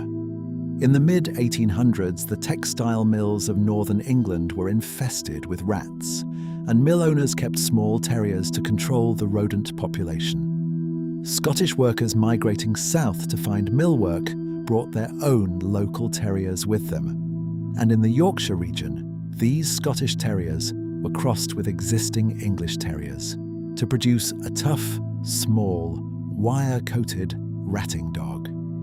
The Yorkie's long, flowing, silky coat, which is its modern signature, was not originally functional. It developed only after the breed moved from mill floors into Victorian drawing rooms, where wealthy owners began selecting for glamour rather than utility. Within 2 generations, the breed shrank from a 7-pound ratter into a 4-pound lapdog. A breed that had begun killing rats for factory owners was, within 50 years, being carried around London in silk-lined handbags by duchesses. Modern Yorkshire Terriers have forgotten their origin story, but the tenacity remains.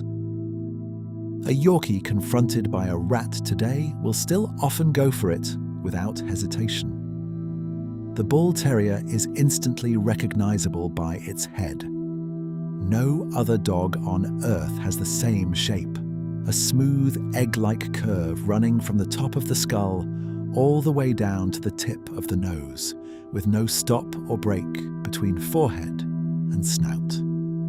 The shape is the result of a 19th century breeding project. Bull baiting dogs were crossed with the old English White Terrier to produce a fighting dog suited to the dog pits of Birmingham and London. When dogged fighting was banned, the breed was refined into a show dog by a Birmingham man named James Hinks in the 1860s, who finalized the egg-shaped head. The breed had a brief moment of global fame in the 1980s, when a white bull terrier named Spuds Mackenzie became the mascot of Bud Light beer in America. Spuds appeared in television commercials and billboards and on merchandise for 3 years, single-handedly driving the breed's popularity to record heights before the campaign was ended over accusations of marketing alcohol to children. Toto, in the 1939 film The Wizard of Oz, was played by a Cairn Terrier. The dog was a female named Terry, playing a male character because the original Oz books never specified Toto's sex, and Terry simply happened to be the best-trained terrier at the audition. Terry earned $125 a week during filming. That was more than any of the human actors playing Munchkins, who earned between $50 and $100 a week, despite singing, dancing, and wearing elaborate costumes. Terry did none of those things. She followed simple commands and looked cute on camera. After the film's release, she became so famous that her owner legally renamed her Toto. She went on to appear in more than a dozen other Hollywood productions before dying in 1945. The Cairn Terrier as a breed is one of the oldest working terriers of the Scottish Highlands, bred to hunt small vermin in the rocky cairns from which it takes its name. Nothing in its original job prepared it for Hollywood stardom. The poodle comes in 3 official sizes: standard, miniature, and toy. All 3 are the same breed, scaled down or up through selective breeding over centuries. The standard is the original, and the 2 smaller sizes were developed in 18th century France by miniaturizing the breed for aristocratic lapdog use. The French royal court wanted a clever companion small enough to fit on a noble's lap and elegant enough to match court fashion.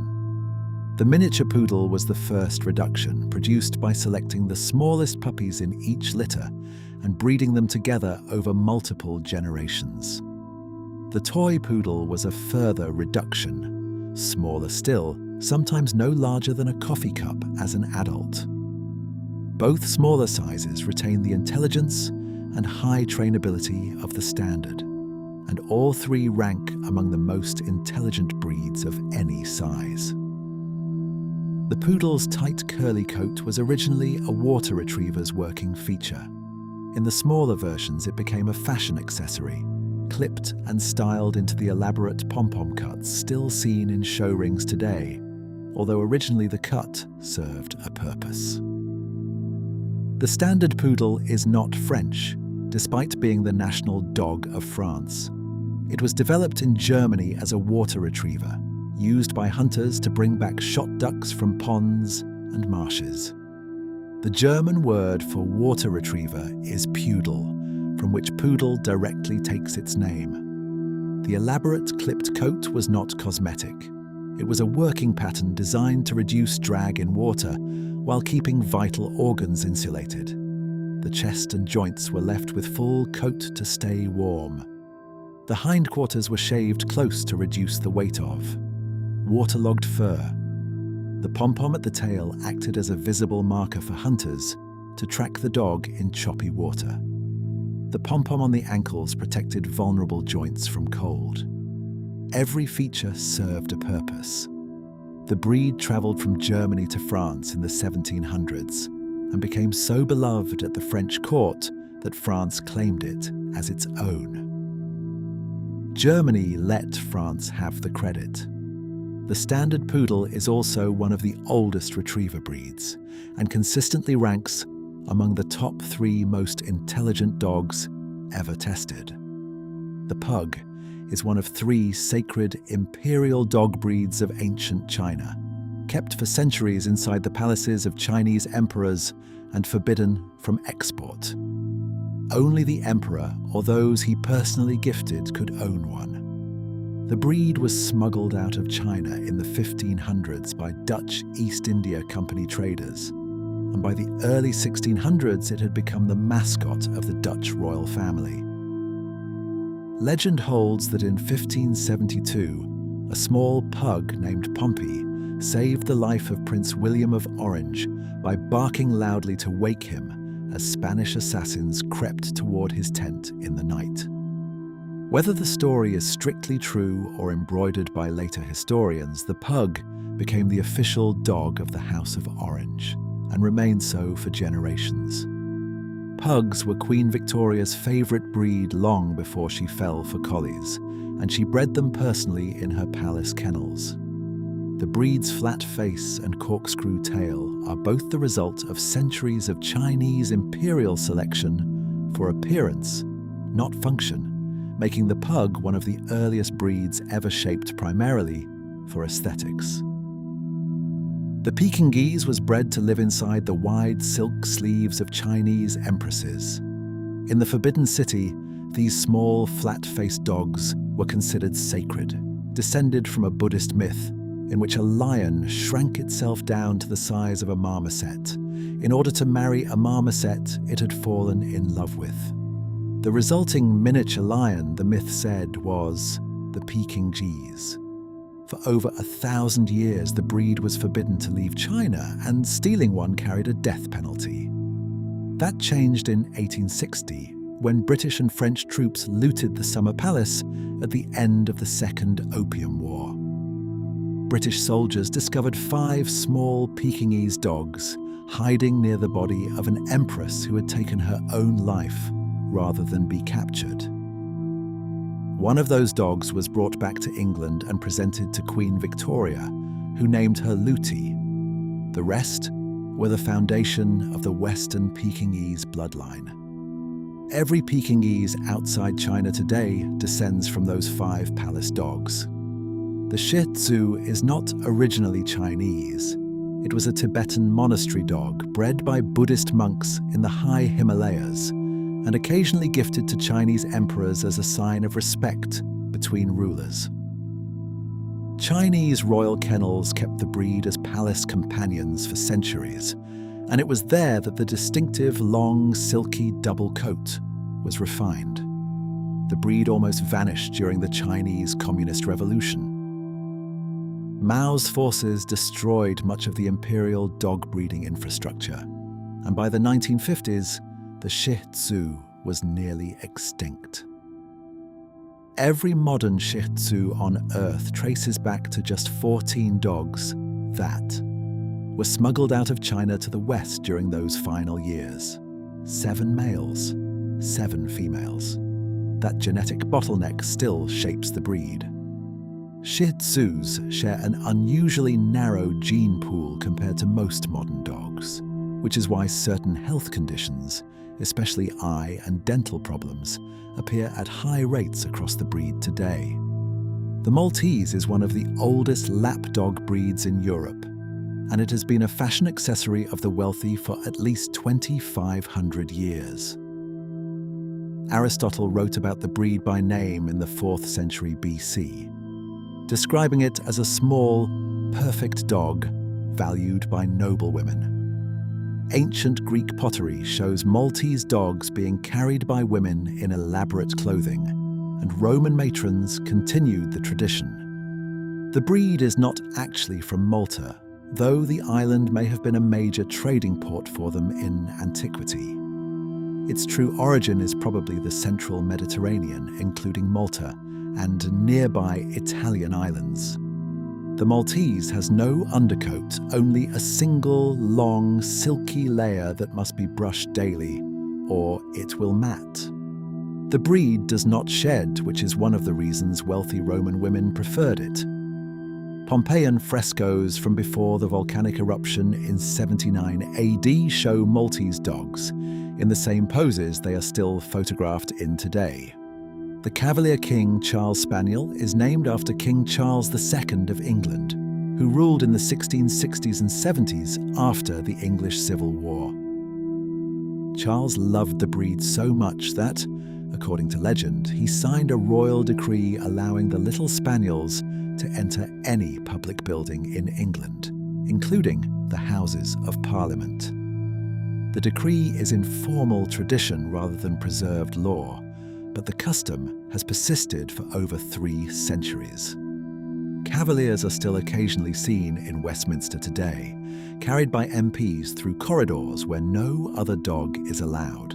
The breed was almost reshaped out of existence in the 1800s when Victorian breeders flattened its face to match the fashionable pug look.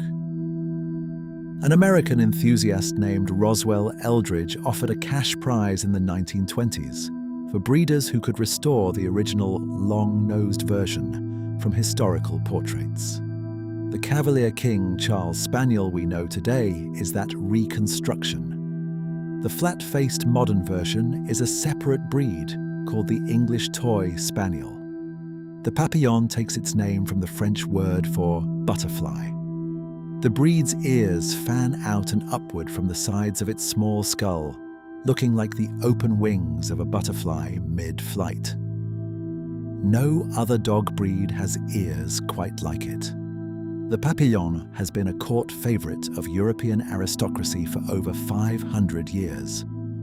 Renaissance portraits from Italy, France, and Spain repeatedly show small butterfly-eared dogs in the laps of queens and duchesses, and specific paintings by Titian and Rubens feature unmistakable papillons centuries before.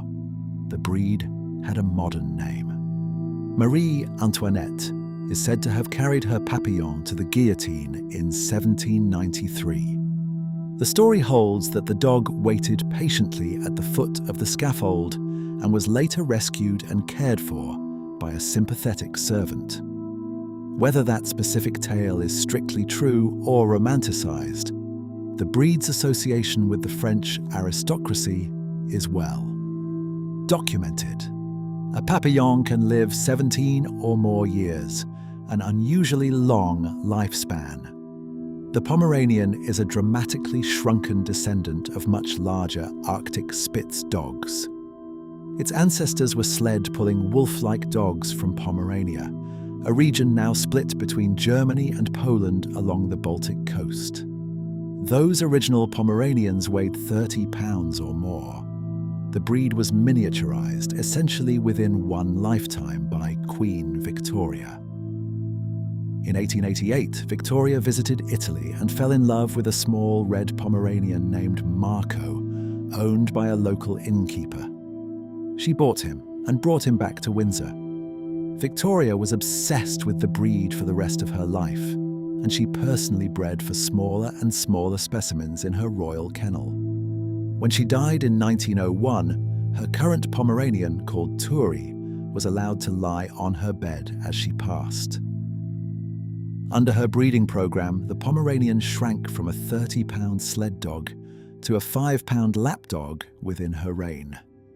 The modern Pomeranian is entirely Victoria's creation. The Chow Chow is one of the oldest dog breeds in the world and sits among the closest living relatives of the ancestral wolf by DNA. Chinese records of Chow-like dogs go back over 2,000 years, and some archaeological evidence suggests the breed may be 3,000 years old. The Chow Chow and its cousin, the Shar Pei, are the only dog breeds with fully blue-black tongues, a trait otherwise rare among mammals, and famously shared with giraffes. Chow Chow puppies are born with pink tongues like any other puppy, but within a few weeks, the color shifts to the deep, dark blue-black that will remain for life. The breed was used in ancient China for hunting, herding, guarding, and in hard times, for food. The Mandarin name for the breed translates roughly to puffy lion dog, after its mane-like fur around the neck. Modern Chow Chows still have one of the most unusual gaits in the dog world, walking stiffly on straight hind legs with a rolling, toy soldier rhythm. The Shar Pei's famous wrinkled skin is the result of a genetic mutation. Specifically, it is caused by overproduction of a molecule called mucin, which causes the skin to accumulate in folds rather than lying smooth across the body. Vets classify the condition as mild mucinosis, and in some Shar Pei individuals, the overproduction causes recurring fevers and inflammation problems. The breed almost went extinct in the 1950s when Mao Zedong's Chinese government declared pet dogs bourgeois and ordered mass culls. A Hong Kong breeder named Matgo Law, watching the breed disappear, wrote a desperate letter to an American dog magazine in 1973, pleading for American breeders to save the Shar Pei.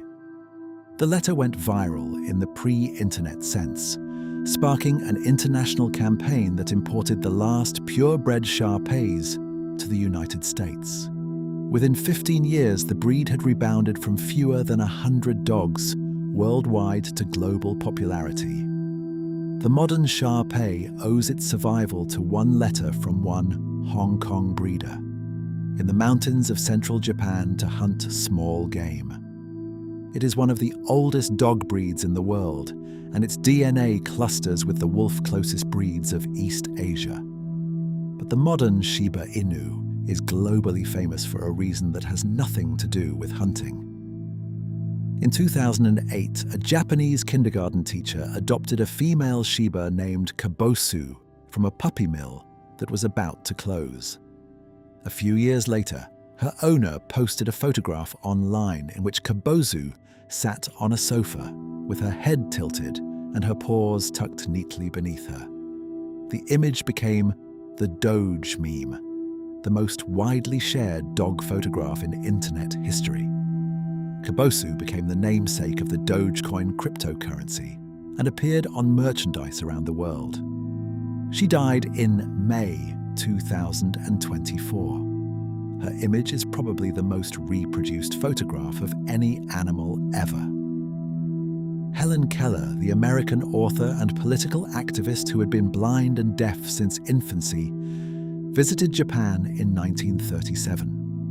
During her tour, she heard the story of Hachiko, the Akita, who had waited 9 years at Shibuya Station for his dead owner. Keller was moved and mentioned wanting to meet an Akita. The Japanese Ministry of Education arranged a gift. She was given a young male Akita named Kamikaze Go. He was the first Akita ever to set paw on American soil.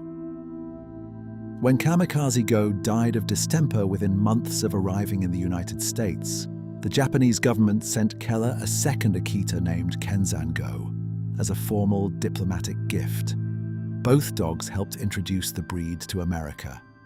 American soldiers stationed in Japan after World War II later brought more Akitas home with them, eventually producing enough genetic drift that the American Akita is now recognized as a separate breed from the Japanese Akita. The American version is bigger, boxier, and less fox-like in the face. The Tosa Inu is Japan's fighting breed. It was created in the 1800s on the Tosa region of Shikoku Island by crossing Japanese native breeds with imported Mastiffs, Bulldogs, and Great Danes. The goal was a large, powerful, silent dog that could win in the ring. Japanese dogfighting tradition forbids barking, growling, or whining during a contest, and the Tosa was bred specifically to fight without making a sound. A Tosa match is silent. The breed is still used in legal Japanese dog fighting competitions, treated ceremonially as a form of sumo wrestling between dogs, with the Tosa winners given wrestling titles like Yokozuna and draped in ceremonial aprons. Outside Japan, the breed is widely banned. The United Kingdom, Australia, Denmark, Germany, and many other countries prohibit ownership of Tosa Inus under dangerous dogs legislation, even though the breed is usually calm and reserved off the fighting floor. A Tosa can weigh close to 200 pounds. 3 dog breeds in the world carry the reversed fur ridge running along the spine. The Rhodesian Ridgeback of Africa is the most famous. The Thai Ridgeback of Thailand is the second. The third is the rarest, the Phu Quoc Ridgeback, native to a single Vietnamese island in the Gulf of Thailand. Phu Quoc is about the size of Singapore, and for centuries, the dog's there. Developed in isolation from the mainland, the breed that emerged is lean, short-coated, and extraordinarily athletic, with strongly webbed feet that let it swim between the island's offshore rocks. Vietnamese hunters on the island used it to pursue wild boar through dense tropical forest. The breed is still rare outside Vietnam, with only a few thousand pure individuals registered globally. All 3 ridgebacked breeds developed independently on different continents, yet all 3 share the same genetic duplication mutation responsible for the ridge. The mutation appears to have arisen separately 3 times in 3 different dog populations. The New Guinea singing dog was believed extinct in the wild for 50 years. The last confirmed wild sighting was in the 1970s, after which the breed survived only in a handful of zoos and private collections descended from a very small captive population. Then, in 2016, a research team in the remote highlands of Papua New Guinea photographed and genetically tested a population of wild dogs living at 3,500 meters elevation. the DNA matched. The New Guinea singing dog was still out there, surviving in terrain so mountainous that no outsider had reached it for decades. The breed takes its name from its vocalization. Rather than barking, a singing dog howls in harmonized chords that rise and fall in pitch, like a choir of one. A pack will layer its voices so that the overall sound resembles a song. No other canine in the world makes this noise. The breed is also unusually agile, capable of climbing trees like a cat, using its flexible spine and shoulder joints to pull itself upward. The Azawak is a thin, elegant sighthound kept by the Tuareg and Fulani peoples of the Sahel, the dry belt of Africa south of the Sahara. For centuries, Tuareg families have used Azawaks for two jobs: guarding the camp against intruders and chasing gazelles across the desert for meat. The breed's body is almost cartoonishly lean. Ribs show clearly through a thin coat, the waist tucks up sharply, and the legs are astonishingly long for the weight of the dog. That extreme leanness is necessary for survival in the Sahel heat, where every extra kilogram of body fat would overheat the animal on the run. Azawaks traditionally sleep on the flat mud roofs of Tuareg houses during the day because the ground level is too hot. At night, they patrol the camp. The breed did not leave Africa until the 1970s, when Yugoslav diplomats brought the first Azawaks out as gifts. It remains rare worldwide, with under 1,000 individuals in Europe. The Norwegian Lundehund has 6 fully functional toes on each foot. Every other dog has 4 or 5. The extra toes give the breed remarkable grip on vertical rock surfaces, which it needs because the Lundehund was bred specifically to climb sea cliffs and raid the nests of puffins. Lund is Norwegian for puffin. Hund is dog. A puffin builds its nest inside a narrow rock crevice in a sheer Norwegian cliff face. The Lundehund can bend its head completely backward to touch its spine, fold its ears shut against water and debris, and contort its shoulders so flexibly that it can turn around inside a tunnel too. Narrow for any other dog. Each of these traits was bred for a specific step in the puffin hunt. Once inside the nest, the dog would kill the chick, seize it, and back out. Norwegian fishermen relied on the Lundehund for centuries. When puffin hunting was banned in the 20th century, the breed nearly went extinct. By 1963, only 6 individuals remained, from which the entire modern population has been rebuilt. The Puli is a Hungarian herding breed with a coat that forms itself into long, black dreadlocks over the dog's lifetime. The cords are not styled. They develop naturally as the coarse outer guard hairs twist through the soft undercoat, matting into permanent ropes that grow steadily longer year after year. A mature Puli's coat may brush the ground. The corded coat is not cosmetic. It keeps the dog warm in Hungarian winters, it sheds water quickly in storms, and it protects the body from a wolf's teeth by tangling any jaw that closes on it.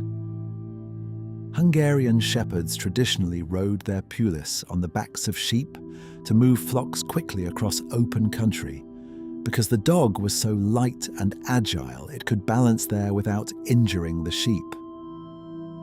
The Puli is one of the oldest Hungarian breeds, with records going back over 1,000 years, and it was brought to the Great Hungarian Plain by the nomadic Magyar tribes who migrated into Central Europe from the east. The Bergamasco Shepherd is the alpine cousin of the Puli, but its coat is fundamentally different. Instead of forming thin black cords, the Bergamascos fur mats into flat felted sheets called flocks, which look like rough grey blankets draped across the dog's back. The flocks grow over the first few years of the dog's life, and then stabilize, insulating against the Italian alpine cold and protecting the body from wolf bites and rough mountain terrain. The breed is ancient. Bergamasco shepherds have been guarding sheep flocks in the Bergamo region of northern Italy for at least 2,000 years. Their felted coat acts as a natural mattress, allowing the dog to sleep directly on snow without chilling. The flocks are so dense that water runs off rather than soaking in. A grown Bergamasco can weigh less than it appears because most of the visible bulk is fur, not body. The breed is still rare worldwide, partly because the grooming requirements are unusual, requiring owners to separate the emerging mats by hand as they form. The Bedlington Terrier was bred to look like a lamb. Its white, woolly, curly coat, pear-shaped head, and graceful curved back are all deliberate genetic engineering, done by 19th century English poachers who wanted a dog they could walk onto an aristocratic estate without raising suspicion. From a distance, a Bedlington looks exactly like a grazing sheep. Poachers use this camouflage to get close to game animals that would have run from an obvious dog. Once in position, the Bedlington reverted to its true self. The breed is, despite its fluffy appearance, a serious terrier with a fast bite and aggressive prey drive. It was originally called the Rothbury Terrier after a market town in Northumberland, and it was a favourite of gypsy rat catchers in the 1800s. The name Bedlington comes from another Northumberland village, where the breed was standardised around 1820. The modern Bedlington retains its unusual looks and its fearless temperament, and it is the only terrier breed in the world that could be mistaken for a sheep at 50 paces. The Katalburen is a Turkish pointer with a split nose. Its nostrils are separated down the middle by a vertical cleft, giving the dog two apparent nose pads instead of one. The mutation is fixed and heritable in the breed, and it is the only canine in the world that looks this way. Local Turkish hunters claim the split nose improves scent discrimination by separating air into two channels, though there is little hard evidence that Katalburen noses outperform conventional pointers. The breed is extraordinarily rare. Fewer than 200 pure Katalburens are thought to exist, all in rural Turkey, mostly around Tarsus in the south. The breed is kept alive by a small group of Turkish families who pass breeding dogs between themselves. It has no international registration. The Katalburen does not appear at dog shows. It exists almost entirely off the books, a working farm dog of a handful of Turkish villages. And if those villages stop breeding them, the breed will simply cease to exist.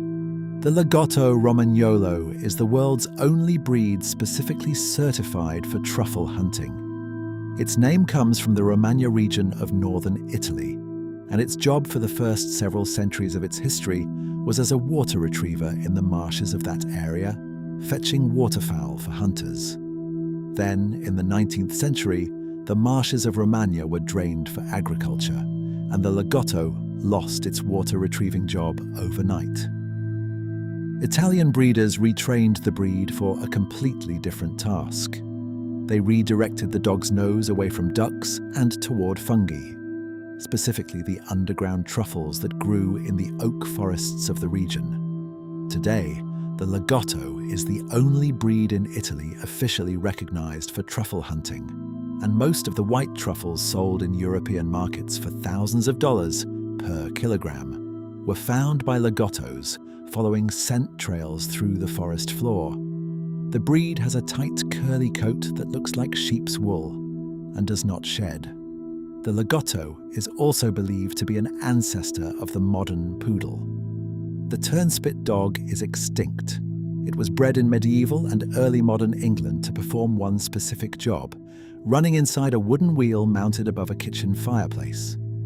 The wheel was connected by a belt to a roasting spit, and as the dog ran, the belt turned the meat so it cooked evenly on all sides. Turnspit dogs were short-legged, long-bodied, wire-coated and strong. They were often kept 2 or 3 at a time so they could rotate shifts running the wheel while one rested. A single dog could run for an hour before tiring. The breed was so common that almost every English country kitchen had one. Then came the early 19th century and mechanical clockwork roasting jacks replaced the need for canine labour. Within 2 generations, the turnspit dog had no purpose. Nobody bred them anymore. By 1870, the breed was effectively gone. The turnspit dog is the only recorded case in history of a dog breed driven extinct by a single mechanical invention. The Salish woolly dog lived along the Pacific Northwest coast, kept exclusively by the Coast Salish peoples of what is now Washington State and British Columbia.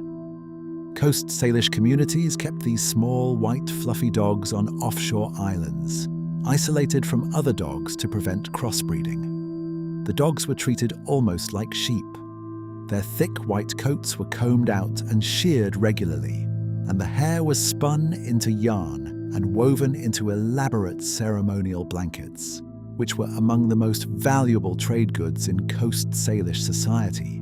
Arrival of European settlers in the 1800s brought sheep's wool cheaper and faster than the woolly dog could produce it. The ceremonial weaving traditions declined.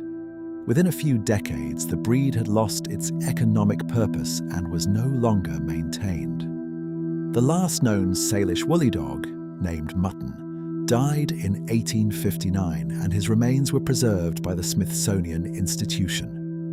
DNA analysis of Mutton in 2023 confirmed the breed was genetically distinct from all other dogs.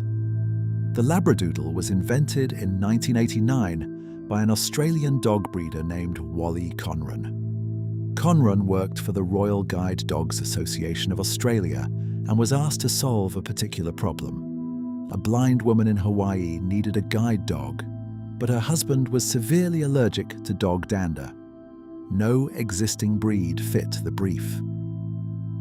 Conran crossed a Labrador with a standard poodle in the hope of combining the lab's trainability with the poodle's non-shedding coat.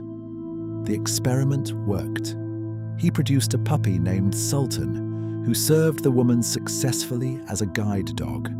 The Labradoodle was born. Conran later publicly regretted what he had unleashed. He said in 2019 that he had opened a Pandora's box of designer crossbreeding, that unethical backyard breeders had mass-produced Labradoodles without health screening, and that he considered his invention one of his greatest mistakes. The Labradoodle is now one of the most popular mixed breeds in the world, spawning the Golden Doodle, the Cavapoo, the Bernedoodle, and every poodle hybrid since. The term pit bull does not refer to a single breed.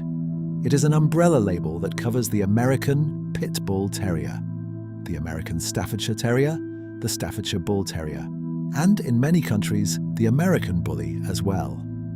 These breeds descend from 19th century English crosses between bulldogs and terriers, originally for dog-fighting pits.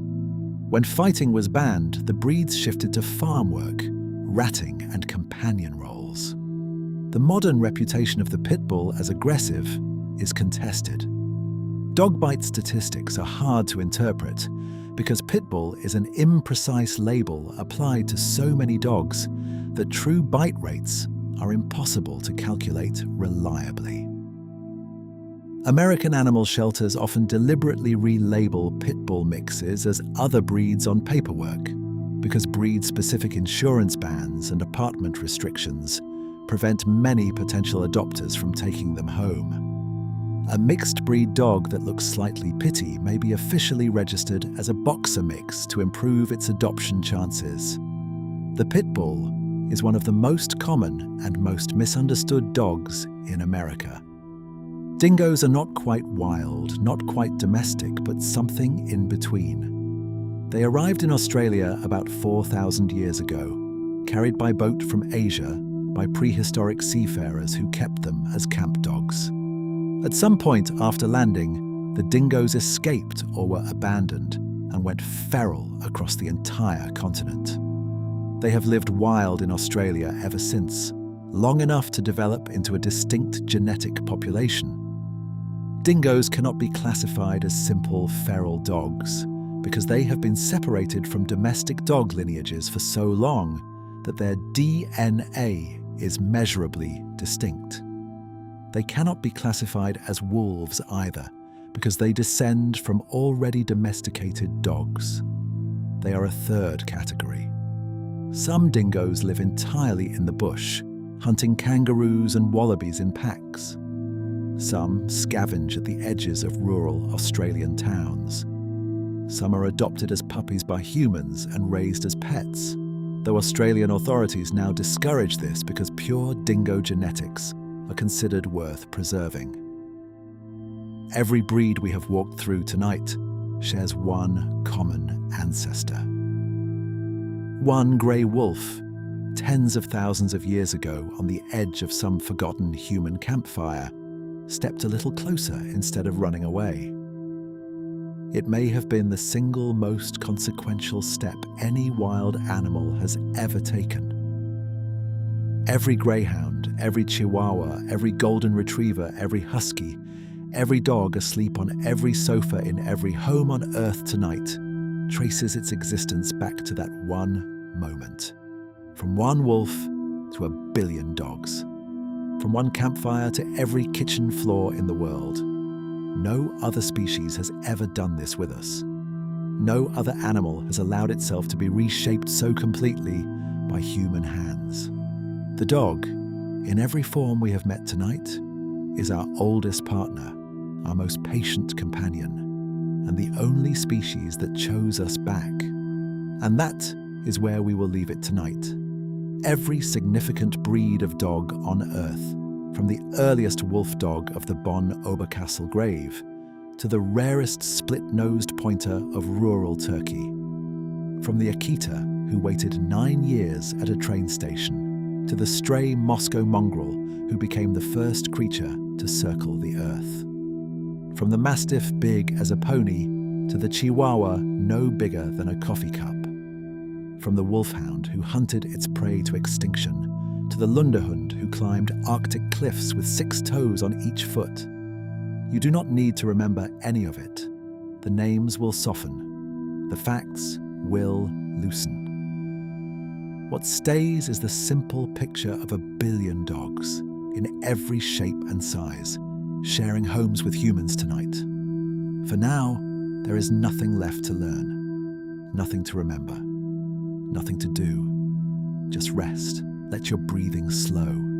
Let your thoughts soften. Let the quiet warmth of every dog ever loved carry you wherever it wants to go. Thank you for spending this time with us. Sleep well. Good night.